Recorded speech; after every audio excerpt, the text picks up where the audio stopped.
Do you ever feel cursed?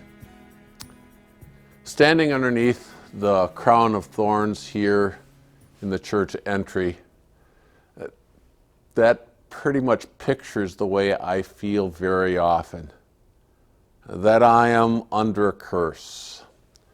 Cursed because there are so many forces out there in the world that tempt me into sin and are threatening my ruin.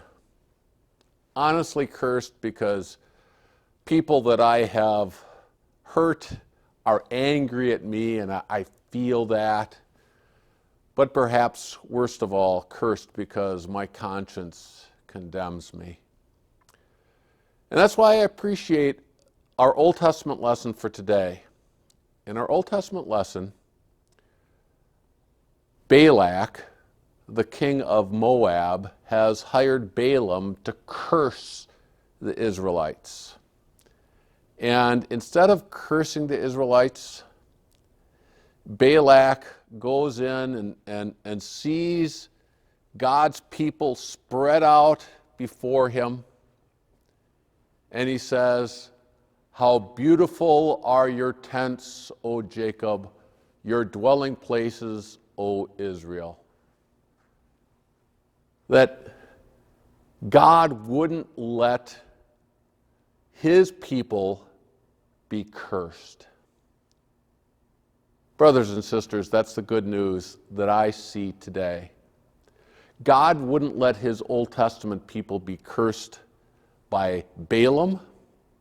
In fact, Balaam even made a marvelous promise about the Savior, that a star would appear and a scepter who would rule over Jacob. You know, the promised Savior is coming. But in the New Testament, in Mark chapter 15, verses 6 to 33, we look to the cross. Jesus is crucified. It is a place of cursing. It is an ugly place. But it reminds us that our Father won't let us be cursed, because he had his Son cursed in our place. And the emblem that in decades or centuries past was an emblem of horror, an emblem of cursing. Cursed is everyone who is hung on a tree. For us, becomes the beautiful centerpiece to the place where we dwell. You see, here in God's house, we are safe from the curses without. Here in God's house, our God says to us, "This is where you live.